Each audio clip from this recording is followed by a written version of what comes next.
No, I don't. Might be like it in A lot of people want to say. Yeah, but there's Charles Davis someplace. I worry, yeah. Which They like. I know you have to. You like that? Well, we did it all for you, Kevin. Oh, that's right. Okay, my wife said it's working. It's totally cool. All right, are we ready? Hey, yes, we're now ready. We're a little tardy, which is my style. Oh, can I, like, did Lincoln Allen ever make it in the room? Or, yeah, Lincoln Allen? Okay, if you see him come in, someone just like raise your hand and point at him, just one person, not everybody. Okay, thank you. Okay, welcome to the meeting. We're gonna start with pledge. I pledge allegiance to the flag of the United States of America and to the republic for which it stands, one nation, under God, indivisible, with liberty and justice for all.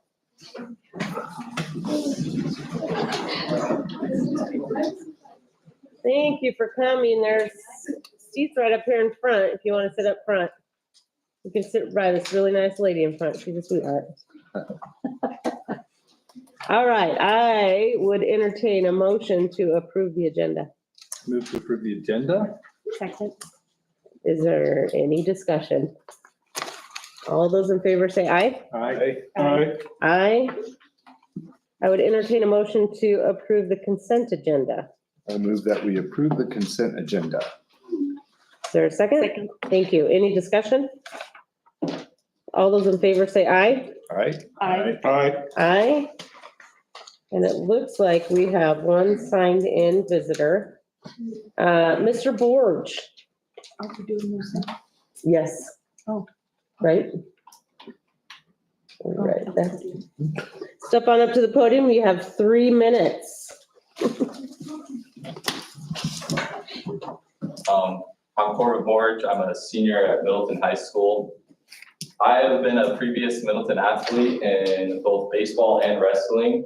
And as I participated in these sports, I was never once asked to bring my own equipment, such as a baseball. I did have to provide a bat, but I was always given an opportunity to have the school's funding and support and backing on getting a baseball bat or getting a helmet or having a spare glove. And in all these sports, I was provided equipment and I never had to go and use my own money to buy and participate in the activity. All that I needed was to show up, make the team, and be committed to the sport. But as esports, a new sports section coming into Middleton, we have had a lack of funding, and we have been to state multiple times, and every time we've gone to state, we've always had to provide our own equipment to go. We've had to provide our own mouses, our own headset, our own gear, and even at practices, we've had to practice from home because the school's facilities, computers and mouses do not meet the standards of gaming. We have Lenovo mouses from probably like the 1980s, and they don't have mouse pads. And they don't have They didn't have them in the 1980s. I don't think Lenovo was around in the 80s. But that was good, thank you. They're old. All I'm saying is the only funding that we currently have is funding through ourselves and the concession stands and the money that we get from that. And so watching other sports that are a lot bigger, that don't need to have their name made for them because everybody already knows football, baseball, and wrestling and all that. Everybody knows those names in this town. And so the minute they need funding, they get their funding like immediately. As of us, you hear esports and you think they're a bunch of nerds who just go and they play video games. But in reality, we have practices every Wednesdays, every Tuesdays after school from 5:30 to 6:30. And in those times, we have to practice from home and talk to each other through online chats because we can't gather together at the school because nobody can play the game at its best quality on the school devices. And so I would just like to put that out there that Yes. I'm sorry to interrupt you. I thought you were getting to be done, but esports, explain that to me. I think I know, but it'll help a lot. Okay, so esports is a gathering, so we do our competitions at Boise State, the arena where they have their esports and stuff. And it's a selection of games that you can play at a competitive level. And there's Valorant, there's Minecraft Bed Wars, there's Fortnite, and there's multiple games that you can play at a competitive level. Computer games. They're computer games, but they play against other high schools. I get There's it quite a now. few other high schools that do. And so we compete against other people in those games. And we have even brought home a trophy, but I don't think anybody even knows that. I mean, it broke on the bus because the quality was so bad. That's on Boise State. But I'm just saying, it's a very underfunded and undermined sport, I feel, and it's growing, but it's coming to grow. And so I just like to see more attention towards it. Thank you. Thank you, Corbin. Thank you very much.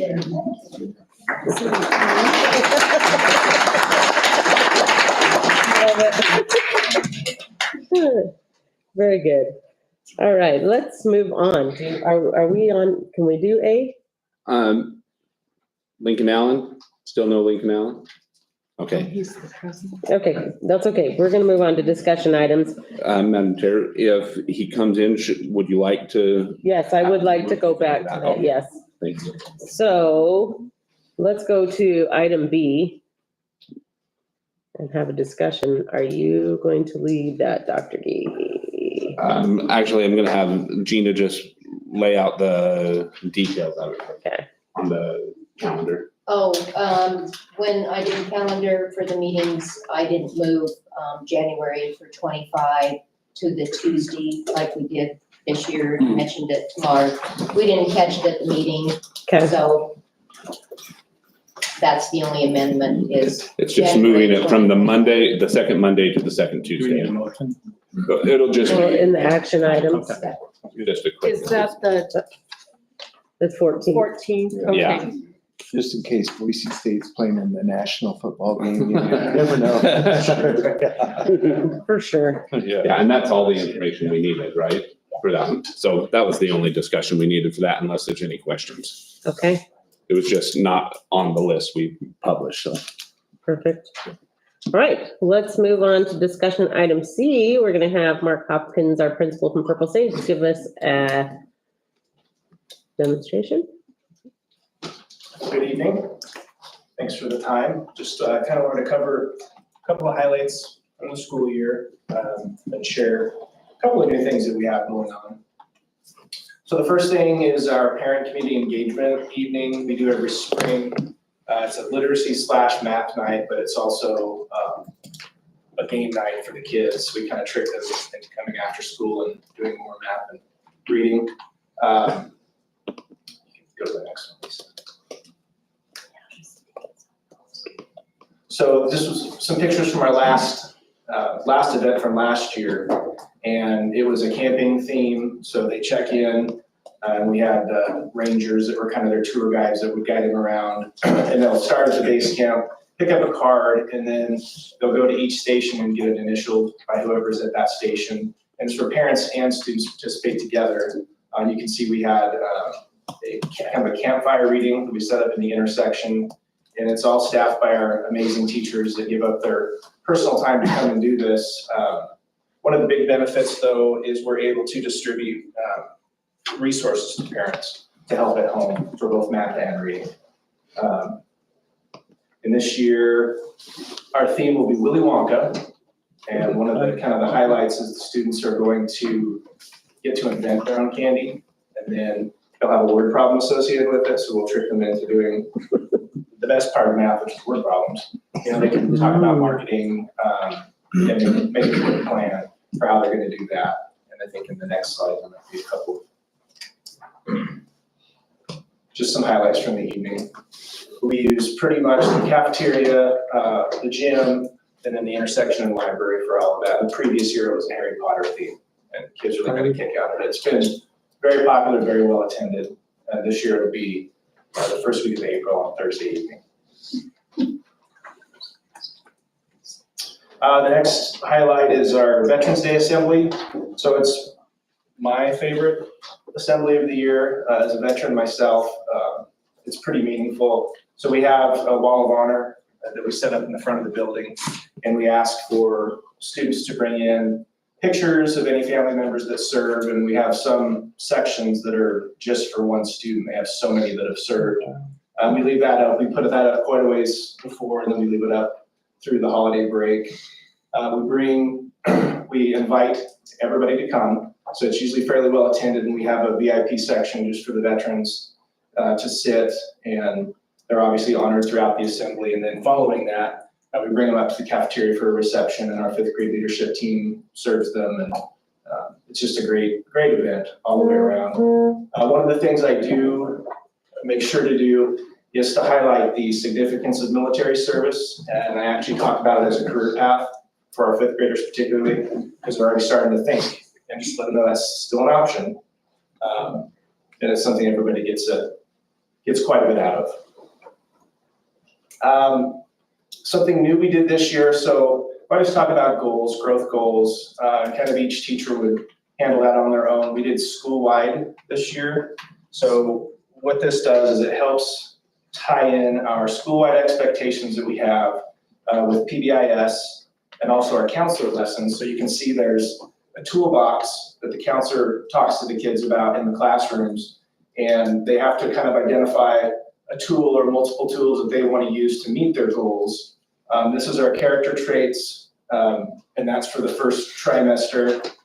And they set a goal for academic growth and one for personal growth. So it could be anything on the personal side. And then they kind of rate themselves and check in with their teacher. I think the next slide has the two types of goals. PBIS, can you? Positive behavior interventions and supports. Okay, perfect.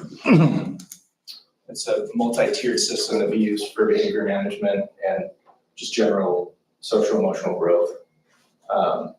Anyway, and the younger students can draw a picture of their goal, and the older students obviously it gets a little bit more intricate. And each staff member has a goal. I have one outside of my office, so I ask them to display them so the kids can see that we're all in this together. And so far, our growth has been great academically. Yeah. The next thing, so Starbase is something I think you've heard probably from the other elementaries. That's an extremely unique opportunity that we get. It's 5 weeks, 1 full day per week, 5 weeks in a row. All of our fifth graders bus to Gowan Field, and they have a full day. They have essentially a little campus just for them in some of their older buildings, and they participate in activities the whole time, each day. It's very hands-on. They get very tired by the end of it. And then the very last thing they do is they get to take a tour, and they get to sit in some of the vehicles. And as I was looking at these pictures, so I'm prior military, I was an Apache crew chief, and I love days like this because they always break something. And they always break the thing that is the hardest to repair. We don't have Apaches anymore, so maybe they've taken care of that. And the last thing is our new program we have, which is RISE, Reaching Independence Through Support and Education. Those are for students who just struggle a little bit to be in the general education classroom due to behavior issues.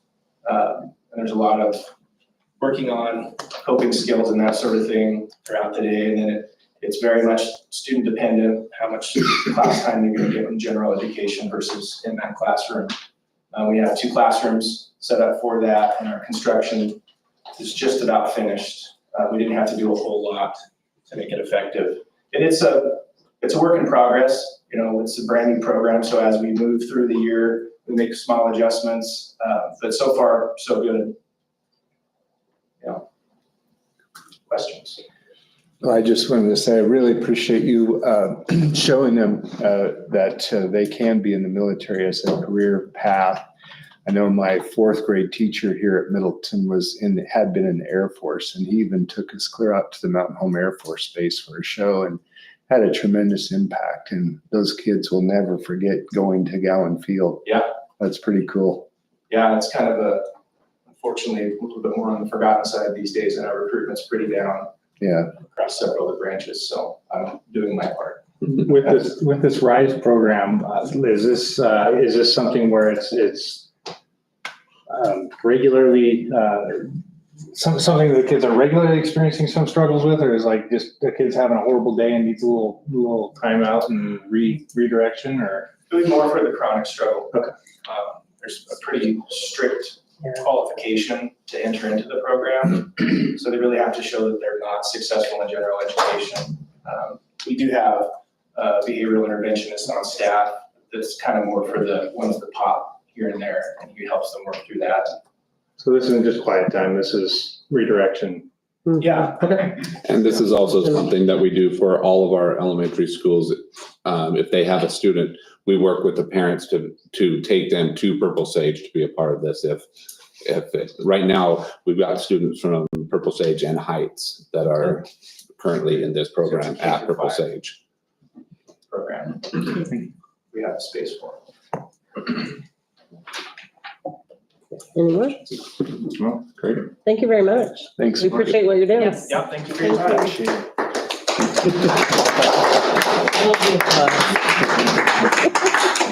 All right, let's move on to discussion item D. Mrs. Goodson, come on up to the podium because you'll get an applause when you're done. I was gonna say, I don't think I've ever gotten applause.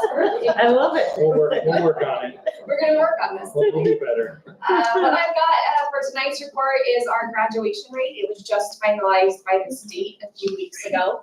So I want to walk you through how the state calculates what we call a cohort rate. So it's a simple division problem. They calculate it by the number of students who earn a high school diploma that fully aligns with the Idaho content standards through the summer of 2023. And then you divide that, so your denominator ends up being the number of students in grade 9 for the first time in the fall of 2019 for this cohort, plus the number of kids who came to us in between that time, minus the number of students who transferred, immigrated, or passed away during that 4-year cohort time. So that is how the state calculates our graduation rate. And this is a really key piece right here for the students who transferred out because we have to have documentation. So if they go to another Idaho school, then that school has to pick them up on their state reporting system. If they transfer out of state, we have to get documentation that they've enrolled in another school, or they stay on our denominator.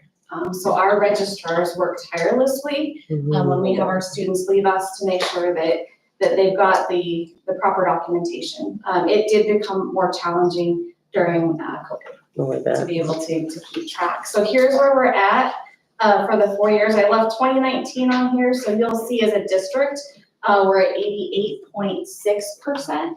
The high school is at 92.8% and the academy at 76%. So while we went down just a bit as an entire district, I compared it to the other schools in the SIC and we are still sitting at the top. So for 21, 22, and 23, we've been at the top of the SIC schools for grad rate. And that's at a district level. Yep. Nice. So that's kudos to the hard work of both of our schools. Yes. And like, do we know what attributes what percentage, like losing track of versus Yes. not graduating? Yep, we actually sat down, both schools, we sat down and we met last week and we reviewed every single student. And we talked about our internal processes and the state's also reviewing some things of documentation that we might need. And so our plan moving forward is that we're going to, both schools will sit down together ahead of each appeal window. We get to appeal twice in the fall so that we can go through those students again. And when we learn what the results of that are and where people ended up going, is the goal to put into place something to try and get that off before it happens, or what do we do with this information? As far as when we appeal the student, I mean, just appeal, like what direction does this give us, knowing that 88.6%, how do we get 89? How do we get 90? What? So one of the things that we'll look at is the the ones that we lose track of, we pay attention to why we lost track. For instance, if a parent takes their child out of the school and leaves, they come and they say, we're unenrolling so-and-so. And then we try to say, well, where are you headed? But they're not obligated to tell us. So they end up in Saskatchewan. If Saskatchewan never reaches out to us, even if we know they've gone somewhere in Canada, that's all we know. We can't put on the form, move to Canada. Right. Because we don't have any documentation that proves that they moved to Canada. We have to have something from that school that they ended up at. So they can call and ask for. Yeah, we could do that if we had a place that we know. We lose a lot of these when we lose track the most, and Paige, correct me if I'm wrong, is during the summer. You have students that have, finished the school year out, and then there's a decision or something happened with family and they move. Well, they go and they enroll somewhere, or maybe they decide to start homeschooling and they've moved. There's just no way to track unless they are reaching out, or we can find somebody. And sometimes that's what we do, is we find somebody who knows somebody, says, oh, do you remember so-and-so? Oh yeah, well, they went here. And we try to find contact information and reach out, because even if they're homeschooling, getting a sign something from that family saying, yes, we're homeschooling our child, is one that shows that. So that's one piece of it. Another piece is, especially at our alternative school, is students who just don't complete. If they haven't completed, then that meeting that Paige described there, where they're sitting down and going through each student, they're looking at why the student didn't complete. What were their family circumstances? Was it just they kept failing? Because we can keep students going in school, and sometimes they become part of what we call our year 5 cohort. Are you talking about that at all? Okay, so she'll talk about that, but it just takes a little longer for them to get there. And so really it becomes targeted for each student. And unless that group that's meeting starts seeing a trend for one specific thing, we don't make adjustments. We really just are looking for those students that we're hitting. And so then it becomes, for the ones that aren't completing, it becomes, what interventions are we doing in their freshman, sophomore, junior year to make sure that they don't get to their senior year and be behind? So those are some of the conversations that we have to try and address. And in this circumstance, as just speaking specifically to the high school, right, there's a handful that they're still enrolled as a 5th year. So it doesn't mean that we've completely lost them, because they just didn't graduate with their 4-year cohort, but they'll show up next year on the 5-year cohort rate.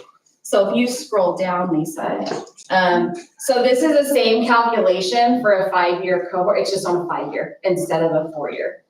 So the rate for that, if you want to keep going down. So keeping in mind, this is the class of 2022, because now they're year 5. You'll see that the district as a whole, we're sitting at 92.7, 96.9 for the high school, and 75% for the academy on a 5-year.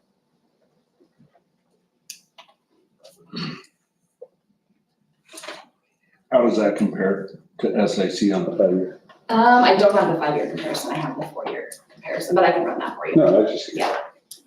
Typically, we don't see as much movement because you're really talking about a handful of students. But it's really important for that handful of students that they still have this opportunity. Good? I'm good. Thank you very much. Questions? Okay, thank you. Thank you. Applaud.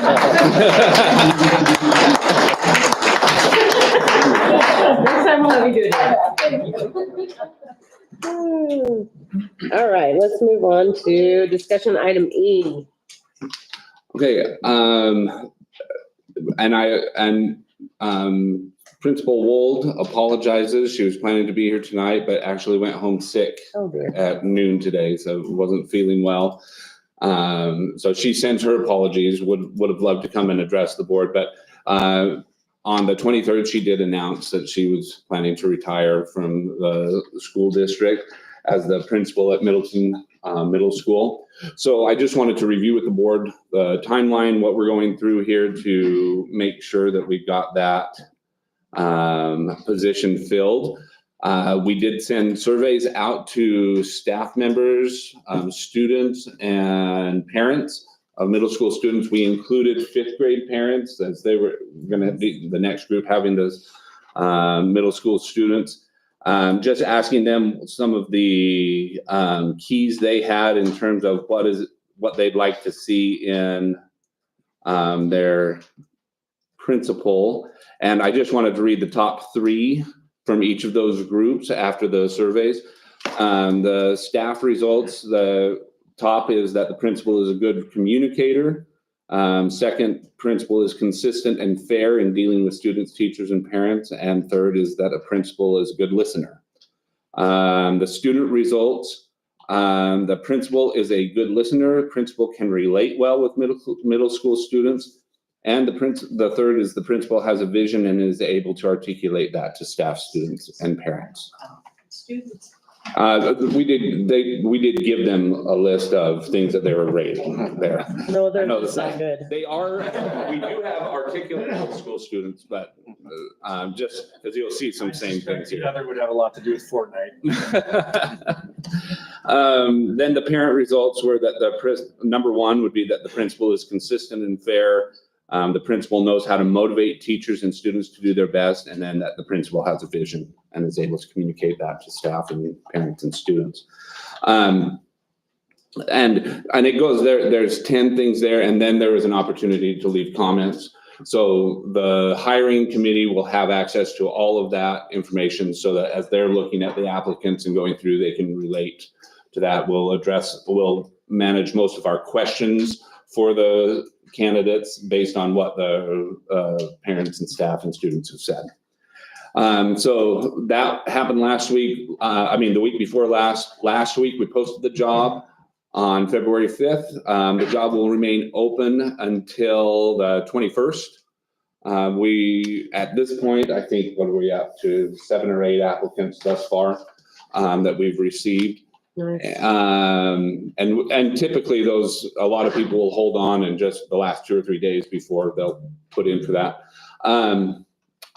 On the 20th, the day before the posting close, I'll send out invitations to the hiring committee. I made requests to teachers that wanted to be on that, as well as some parents. So we'll make those requests to have them come and be a part of that. And then on the 22nd, we'll get all the applications, hand them out to the hiring committee and let them narrow the field to who we're going to interview.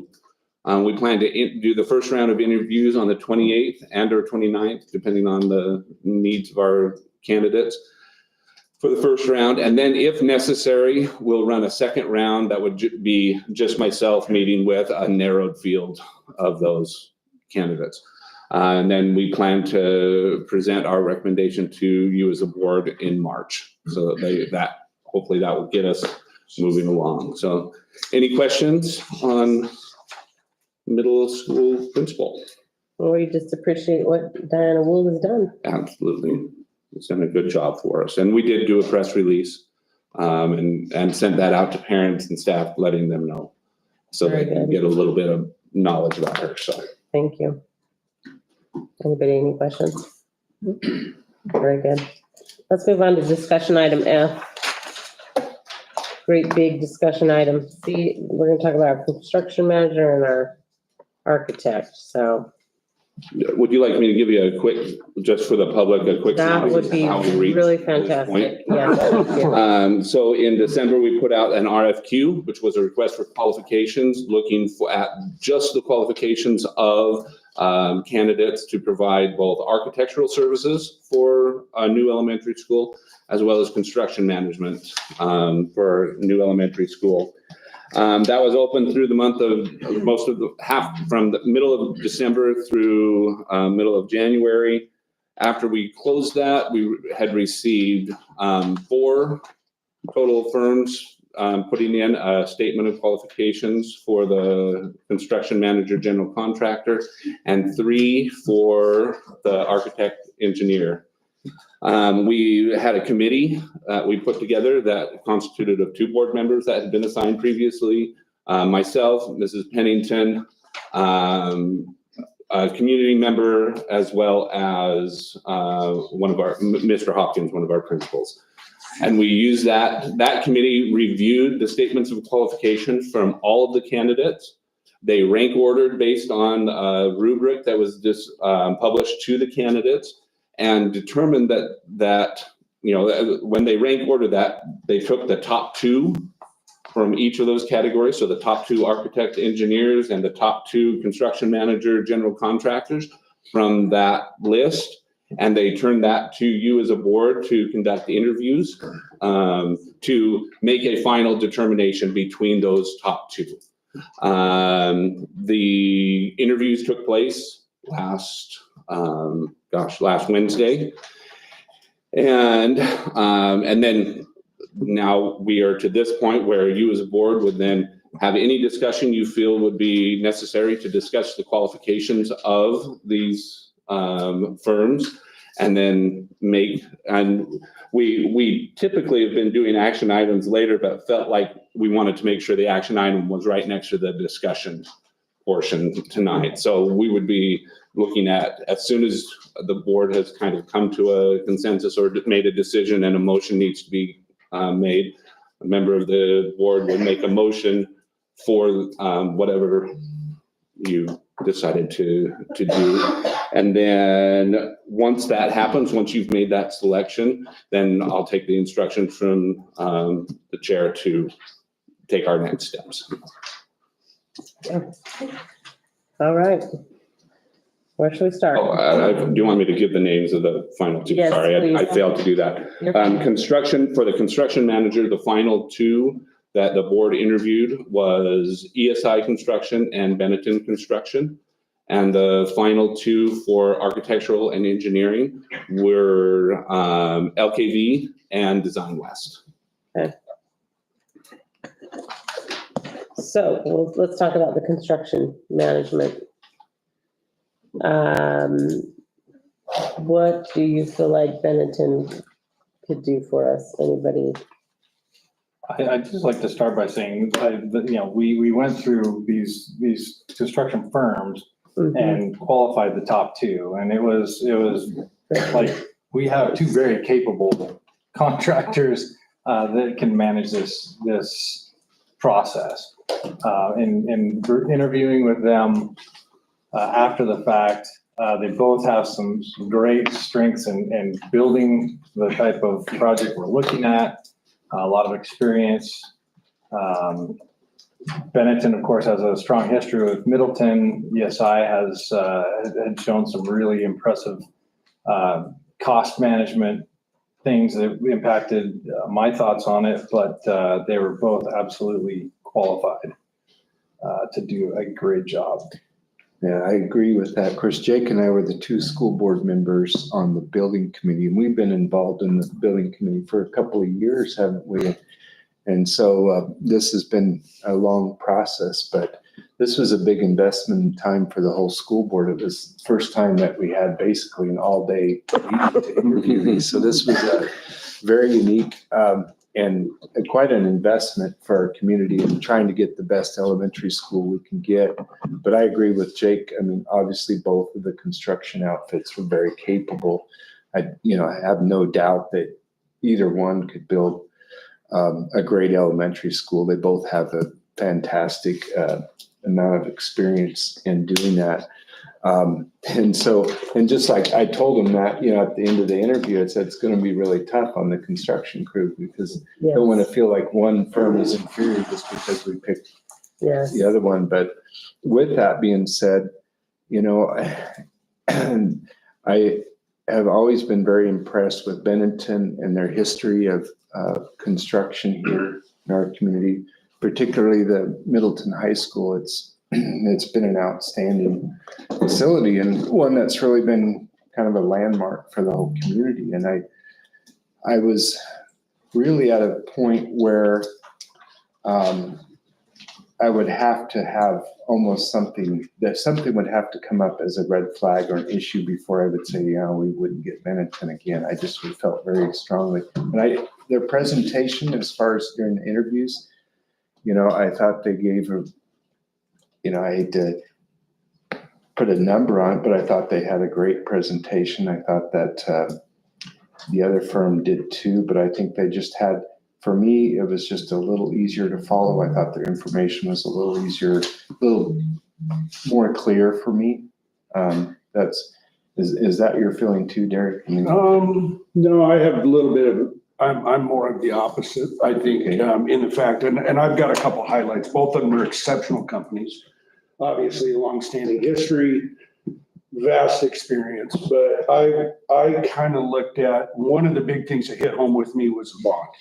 Okay. The what? The bond. So for me, I felt ESI brought more to the table as far as like what they were willing to do for our residents in helping us with town meetings, helping us with budgeting and different number requirements. And they're all in on helping us to get this bond passed, because unless we get the bond passed, we don't have a school, period. So I felt that ESI did a very good job of helping to facilitate and be on the ground with us and our constituents and residents and stuff in getting a bond passed.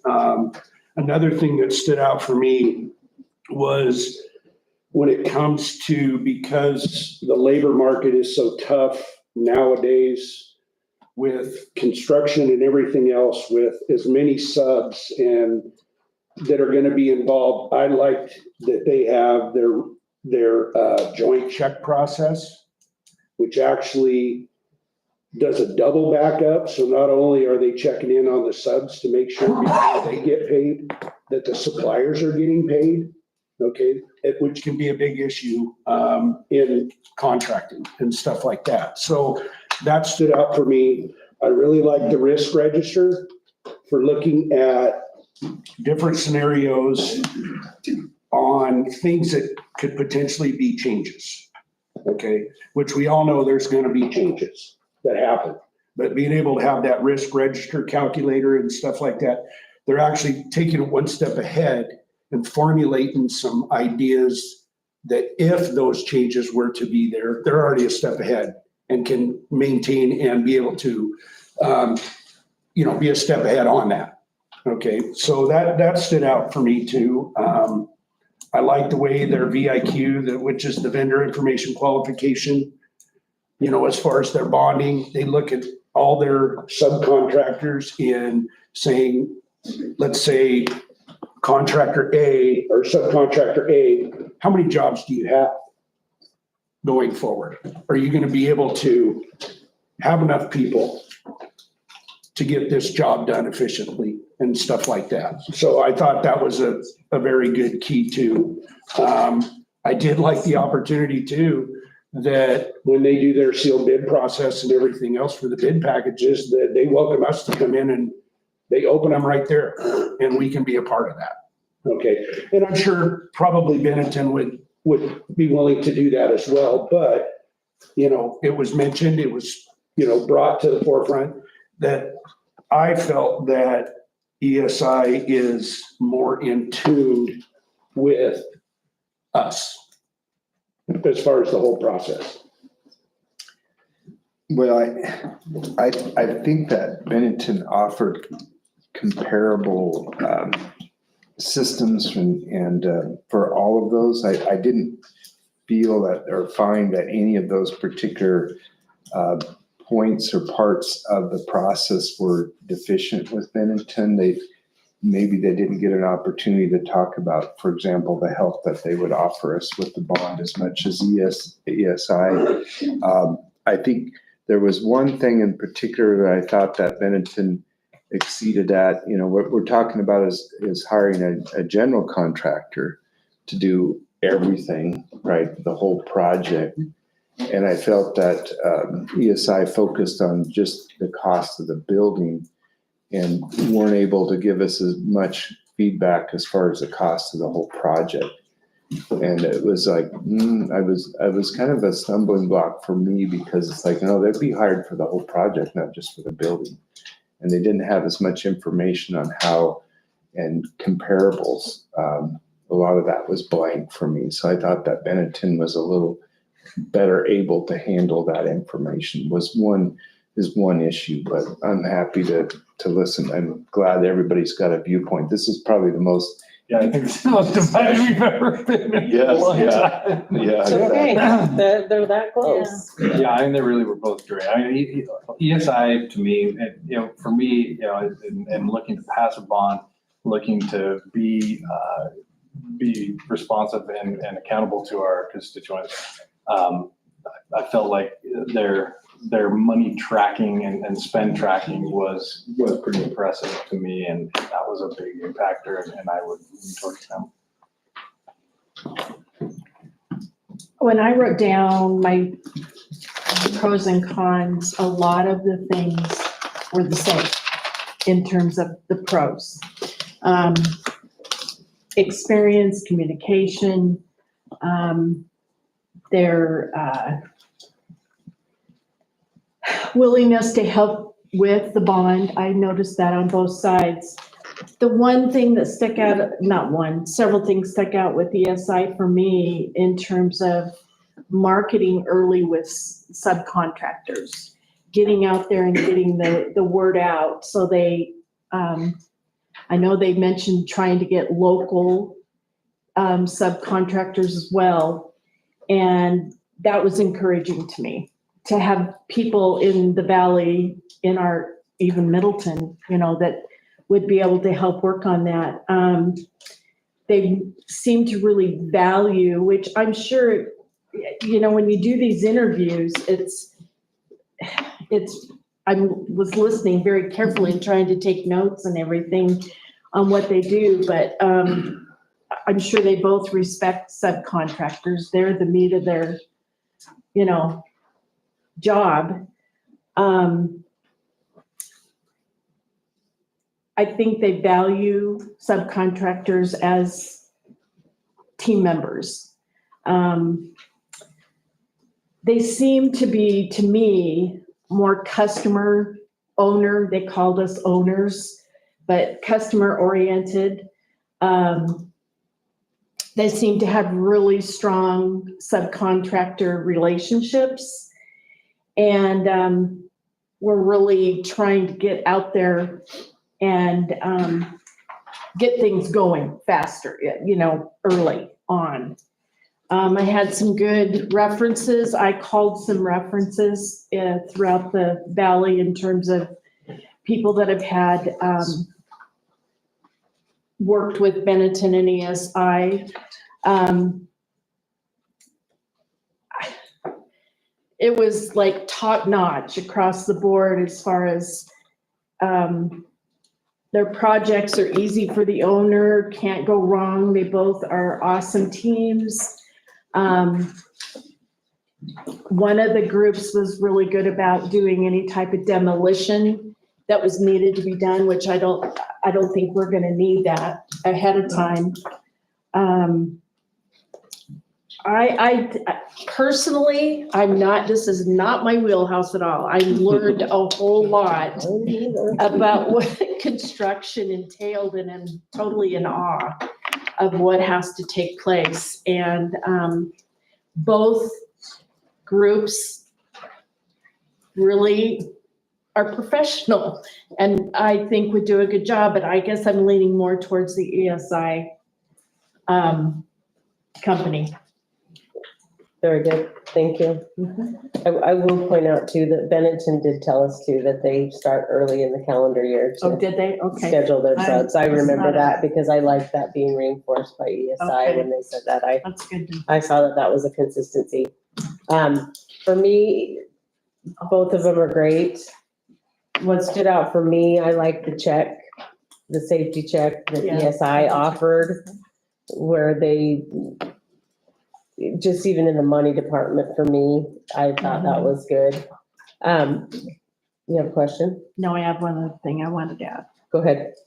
sorry. No, you're okay. Well, it's on your mind. Go ahead. Just that they were gonna look at, They being, excuse me, both.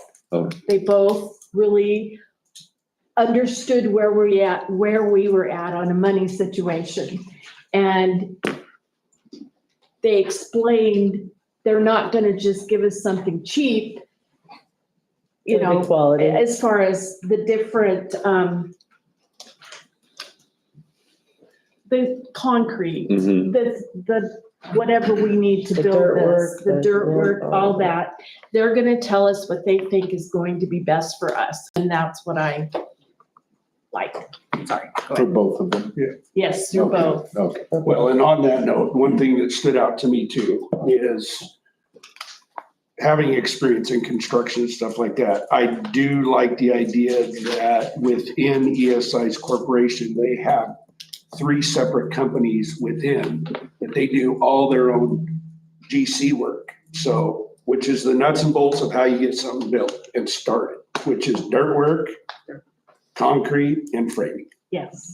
So having that internally, I think is a big step ahead, especially when you're talking about calendars, timing, and getting the project started. And just a fun fact for the audience, when we get it bond passed, it'll be 2 years before we have a school. Just a fun fact. It's a little while. Yes, so it's a drawn out process. Anybody else? Well, the issue or the feature of having the dual checks, as far as ESI, I didn't think that ESI was superior, but I'm trying to remember the system that Benetton had in place, but I just didn't, I didn't think that was ever an issue with Benetton as far as having unpaid subcontractors, and maybe somebody can remembers that or not, but I don't know that ever came. I don't, yeah, That's a lot of loose ends that nobody wants hanging, but, Right. no, I don't think that, yeah. I mean, I think they both have an sufficient issue. systems for that. Oh, yes, because I think I wrote down, a lot of the people at Benetton have been there for almost all of them for 2 decades, at least. You know, So there's a lot of good experience there at Benetton. well, I think for the audience too, it's important that both or either of the construction outfits, whoever we choose, either one would be willing to offer a good, better, best kind of build. So we have flexibility. It's not like we're picking a Cadillac one over a Chevy. That's a very good point. Thank you. Yeah, they're both are very capable of dialing in whatever the community wants to get us the best value in a school. They were willing to meet with the community and well, I said, this is not an issue of first and last place. This is just like 2 really qualified people. Yeah, and This is, we have to pick one. Right? I mean, I wish we could have had that kind of definitive answer, like who could build the very cheapest school or who could give us exactly the best value, but there's too many variables out of their Very much so. control. Correct.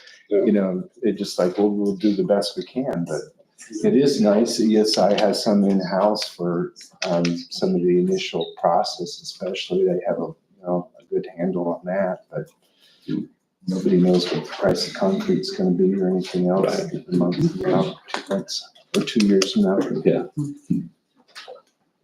No? I guess we need to decide where we're going. I make a motion. Go ahead.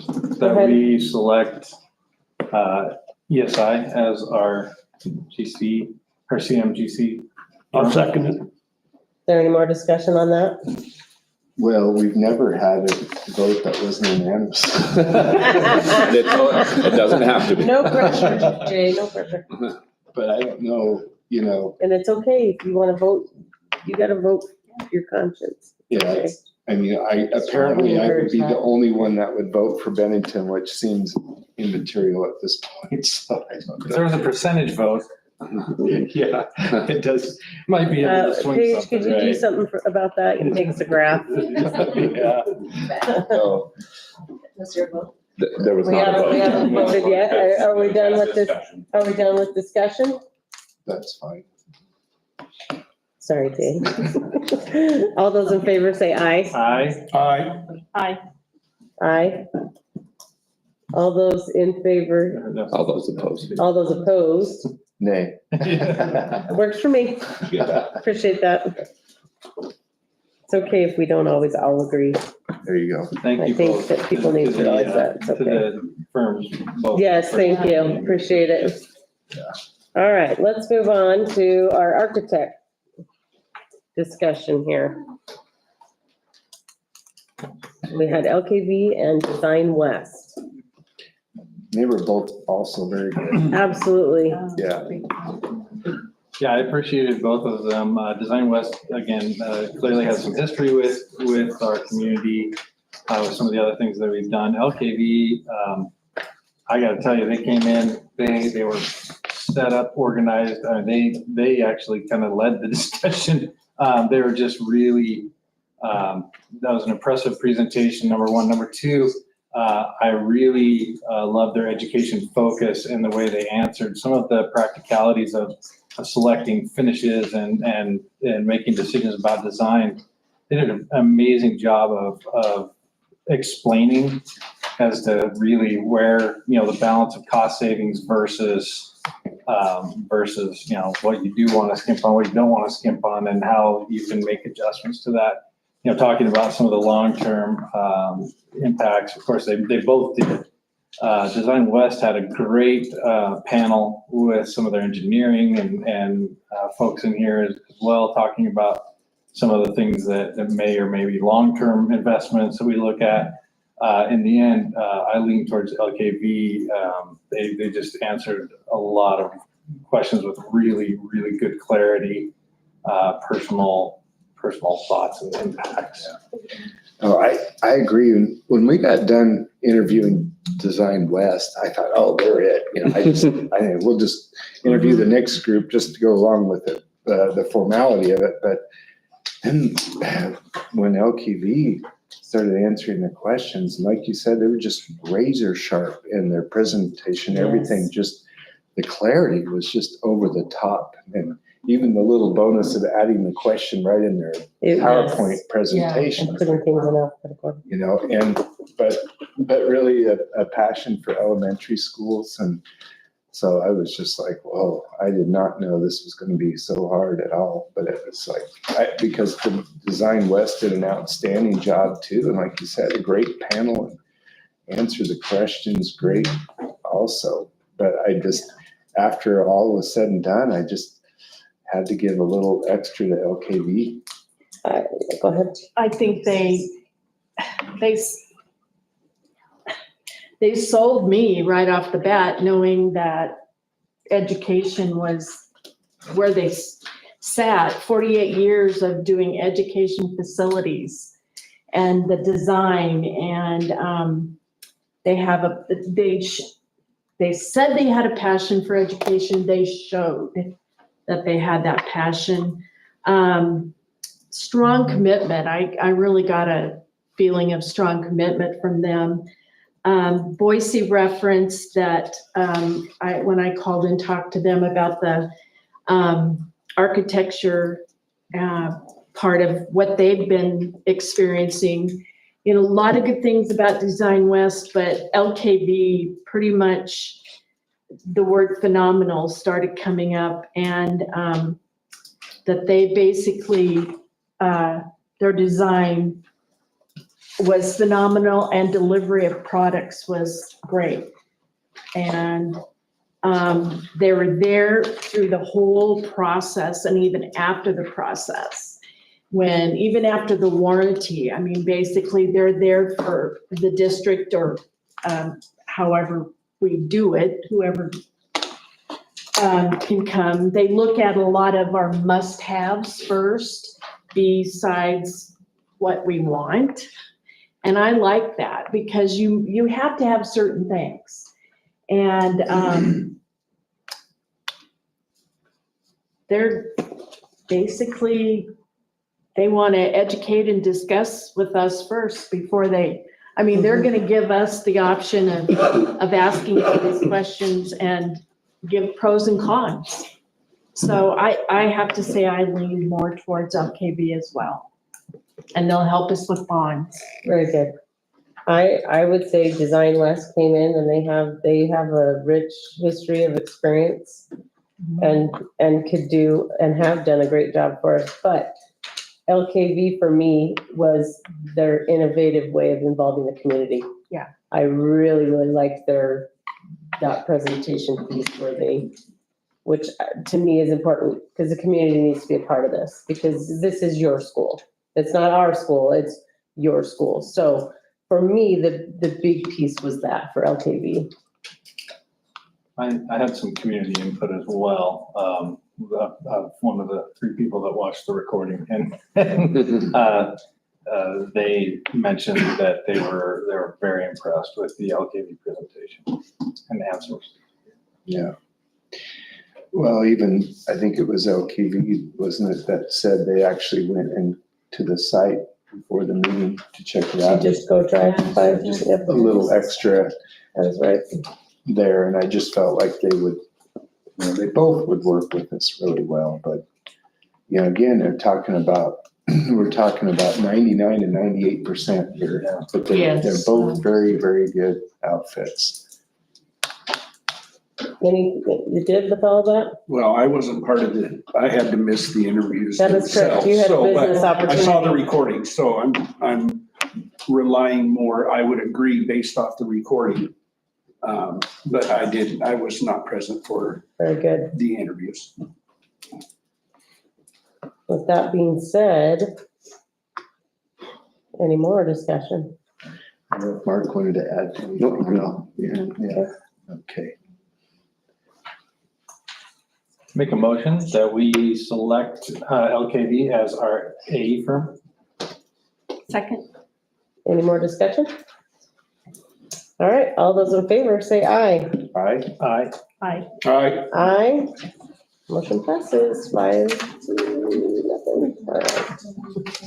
Well, let's move on to the next discussion item. G, Could I just make a quick please. note? Yes, on- I need to give you some instruction.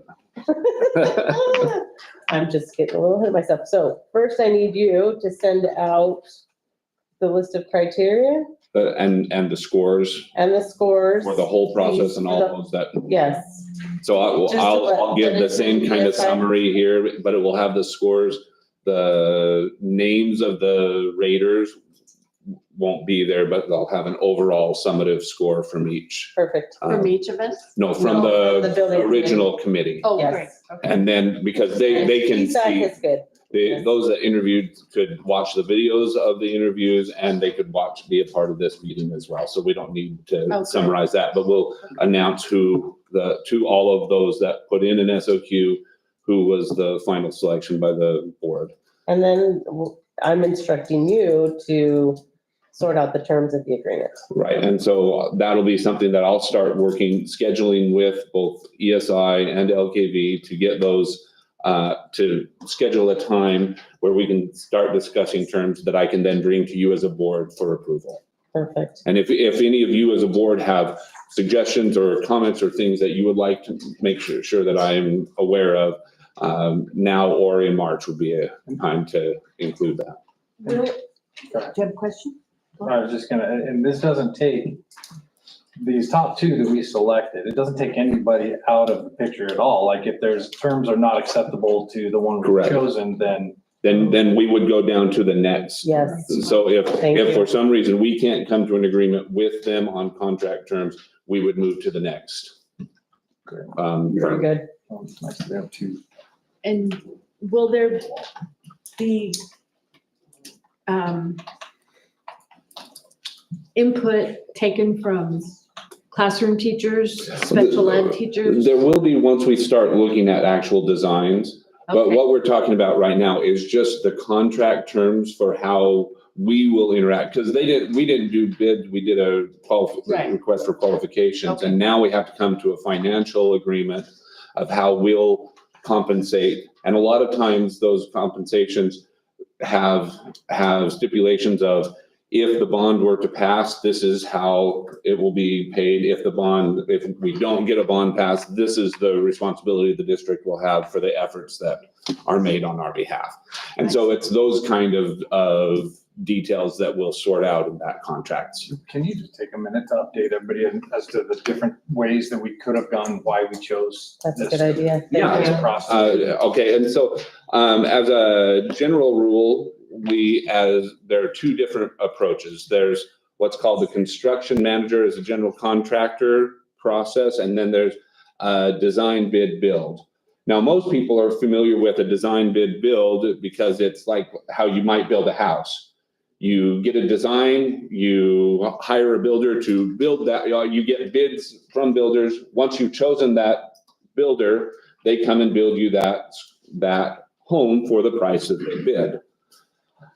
With the construction manager as a general contractor, we do that a little bit differently because you have the contractor and the designer working with you from the very beginning.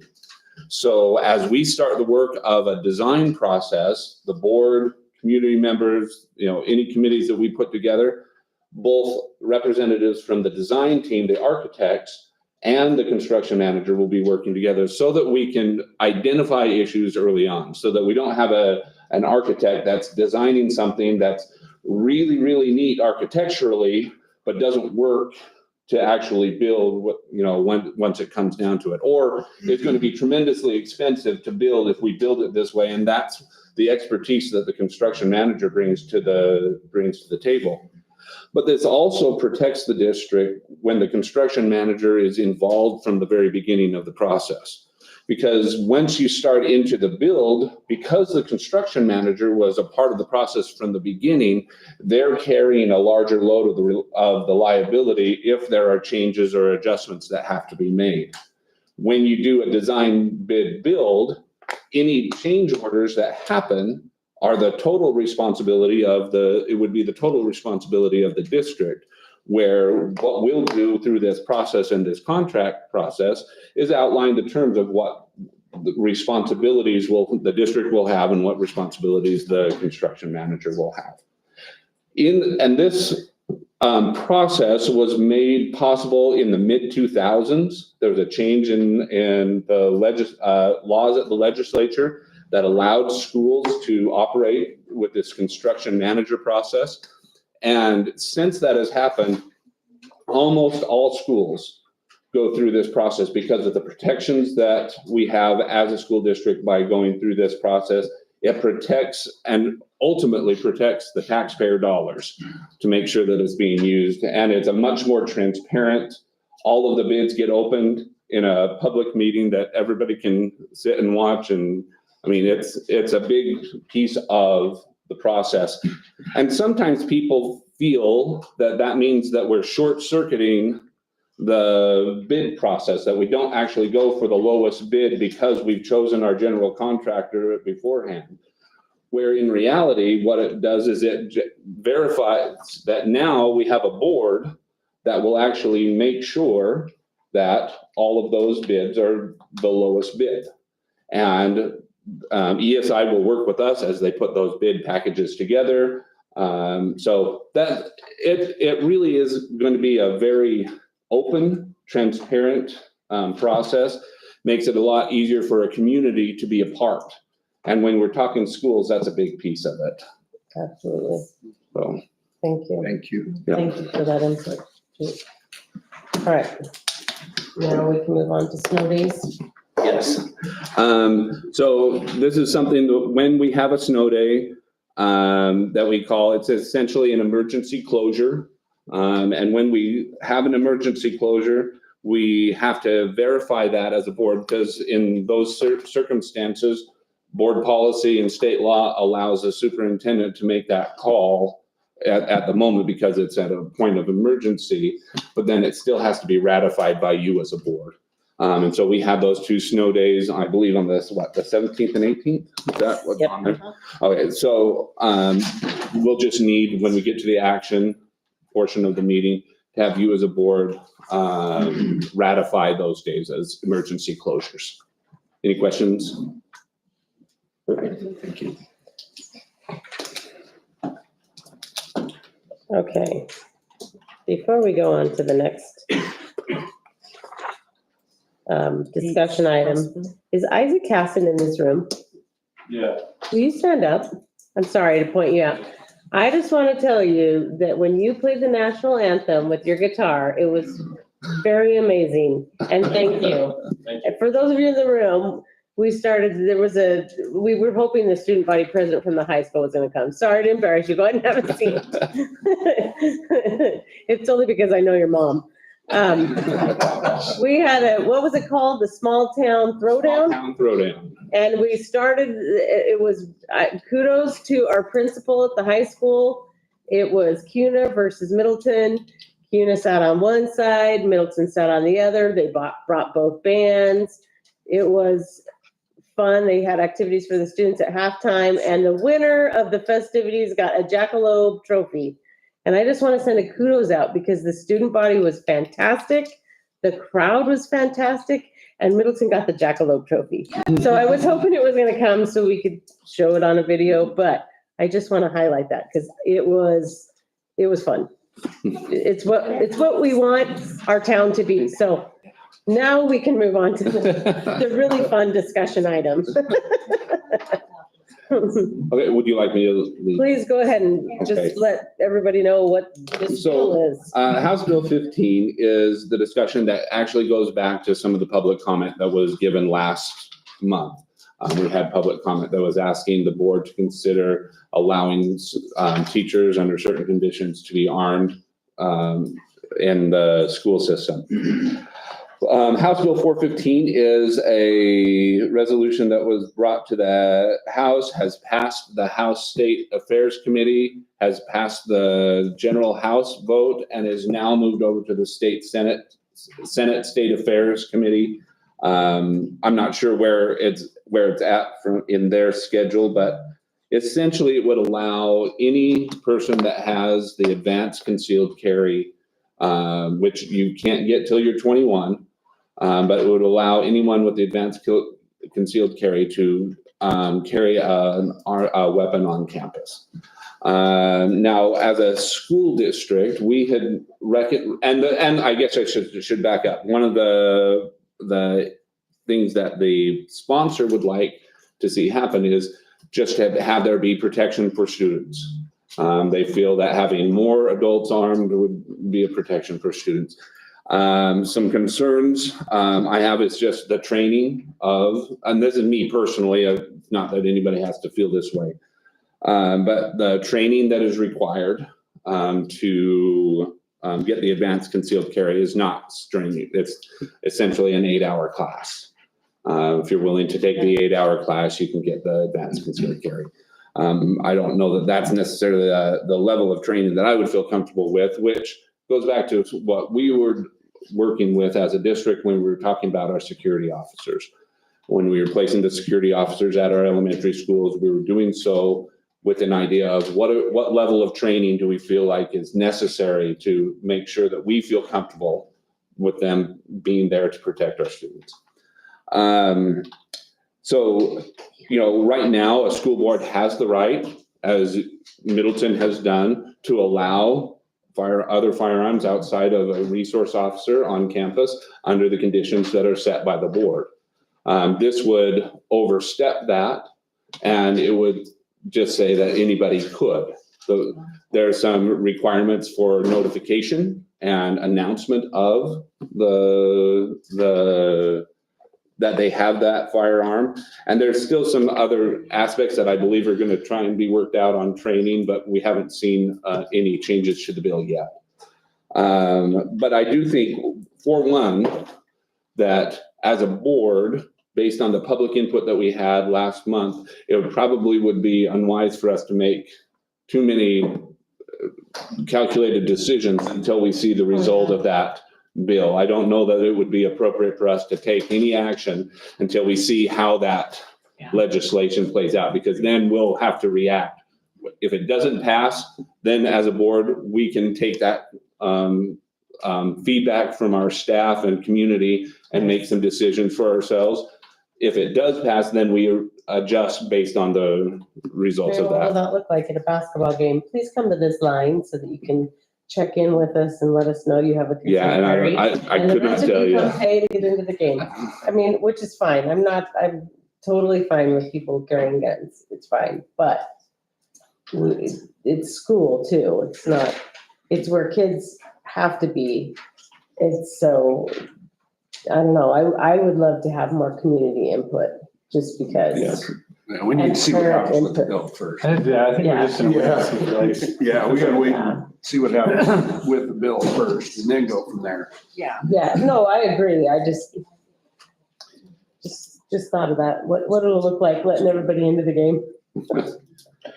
Well, and like I said, I just wanted to make sure that it was clear, especially in light of the community input that we had last month. Oh, Just so that we absolutely. I didn't want them to feel that they were not heard. No, and I But don't- appreciated them coming because they presented a scenario that I never thought, that would never cross my mind, that we send people out. And it's not in today's world. And just for full disclosure, just in case you didn't see, the KTVB did ask me some questions in an interview that was aired on their station regarding our security officers, how we went about getting that plan. And one of the things that I did mention is that in terms of this bill, boards across the state have the right to allow this already. And my feeling was, let those boards make those decisions for their communities. And I did express that to so just wanted to make sure that you as a board are aware that that was a discussion that I had as well. Yeah, and I remember where you were in Garden Valley where that was allowed, but that's such a different, Oh, it was a very different circumstance there. very different community. Well, and in Garden Valley, when we did make those decisions, it was after about 2 years of working, both in terms of our training, working with our legal team to make sure that we had everything in place the way we needed to. And it was as a result of, at the time, and I don't want to speak for Boise County now, but at the time, the sheriff said, any given time, it could be a 30 to 45-minute response time. And when you're dealing with a Yeah. situation like that, a 30 to 45-minute response time and that's them just doing their best with the resources they have, we felt like it was a necessary step to take to protect the students there. That's not the case in most, I shouldn't say most, in the Treasure Valley, so. Yeah. Anyway, that is, just wanted to make sure everybody was aware. Well, thank you. Appreciate that. All right. That being said, it's 7:15, and I know you students really want to stay for the policy, right? Please bring your agendas up so we can sign them. And students, you may go home. Thank you for coming.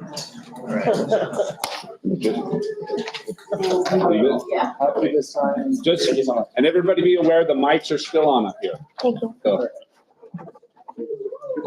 Thanks, Matt. Thanks. Thanks for coming. Thank you so much. Coming. You bet. Playing Roblox. Yeah, fine. Hey, can you Good take job, on the Corbin. assignment to get some specs of kind of a. You bet. Thanks for coming. Reasonable- Or even Package. putting them together. You could. Well, I have some ideas. James can put. Yes, I know you could. I know you could. Yeah, just see if you wouldn't mind sneaking that assignment. Okay, all right, let's go. Jake Dempsey. Hope you like the meeting. All right. I would like to chat to you about that item. Yep, that works. How you doing? Good to see you, Cindy. I don't know that I met you either. Jay, nice to meet you, Jay. Yeah, I read a little bit about your bio. It's good to meet you. Yeah, what's your name again? Rick. Cemetery and. And discussion on Another one that- pretty cool stuff, huh? Thank you. Have a good night. So that one hasn't. All right, are we still live? We don't want those. All right, here we go. We're gonna move on to policy. All right, go right ahead, Lisa. The first one is mine. The first one is, go ahead. So no changes were made to the policy that's actually attached, policy 810, because we were still waiting for some responses from the state agencies. We just got that confirmation today. But I wanted to go through just essentially what the changes are that are going to be made that you'll see in the third reading next month. Primarily, that's going to be, and I'm just going to read specifically what it's got to be, that we adjust our policy to ensure that all school districts are, so that we are submitting the safety busing requests, and that we have those safety busing requests on file. As safety busing is something that we do as a district, but we haven't kept everything specifically on file as with how we contract with Okay, Caldwell. So we're making some changes to how we're doing that. But safety busing is essentially looking at all the neighborhoods within the district and outlining where we feel it is safe for students to walk to school, because there are enough sidewalks and crosswalks and things like that, and where it's not. And so you're identifying areas within the district that would require busing, even though they're within you can have a student walk a mile and still not be required to send a bus. But if there's not a safe route for that student to walk, then we have to send a bus to pick up those students. And so we're required to evaluate that regularly, and we do that, but we haven't been, and our policy doesn't state that we have all of that laid out and documented and on file. And so we're fixing that with part of our how we address this policy. And then there is a requirement for loading and unloading and the appropriate amount of supervision of loading and unloading buses. And while we have supervision, there wasn't quite enough in some of those areas where there was, if a loading zone has a curve in it at all, that covers the vision that a person could stand in one place and see the whole thing, then you have to have two people assigned. Those kinds of things. Anyway, we've got to update our unloading and loading policy to match what the state has asked us to have at a minimum. And Caldwell Busing is willing to work with us, and I've already had the conversation with our principals in terms of what they're going to need to do. We just need to make sure the policy is. So is that in this Okay. reading? What was that? Is that in this reading? No, it is not there right now. It will be, The third one. I'm telling you This what's is going to what be he's there putting in on the third third reading. Gotcha, okay. Just so that, and then third reading, it won't be that much of a thing. And then there are, there's some new codes that have just come out since we did our policy last required trainings, and we need to update those. So those are the things that you'll see as we go through the policy on the third reading. So my recommendation would be to move this to a third reading. Any questions? It'll be highlighted. Yes, it'll be right? highlighted, Okay. the pieces that are changed. What color would you like highlighted? Yeah. Just kidding. Only kidding, You can only kidding. choose. Just Jake's smile. We appreciate Cindy's detail-oriented way of going around things. For reals. Better than I am. All right, well, I would entertain a motion to move that to third reading. I moved it. Oh, go ahead. Detail lady. I moved, we moved the student transportation policy 8010 to a third reading. I'll second that. Thank you. All those in favor say aye. Aye. All right. Aye. Motion passes. All right, let's move on to the third reading policies. Is that you, Mrs. Pennington? Yes, yes. Thank you. So there are no new suggested changes to any of these policies, and so the suggestions from the second reading remain those suggestions in the third reading. So we would suggest that we move these forward to policy without those changes. Go ahead, Cindy, your question. I just had a big question mark here as far as internet safety coordinator. Do we have an internet safety coordinator Not technically by title, but it would be, our, or their designee? yeah, and it would be our, IT person. Mhm. Yeah, our director of IT takes that responsibility on. And so we can easily make that change, so then it says who that is. So in our that it would be the district. director of our. Yeah. Anything else? Would you like me to make that change, Cindy, so it's more clear? Well, I For the just final? think since we don't have one, Yep. that we would. We'll put director of IT. in there. IT. Would we put that in the motion? Yeah, You would just say with changes as recommended within the discussion. Anything else? no, I think I have. No, Or B, that's C, the or D? biggie. Okay,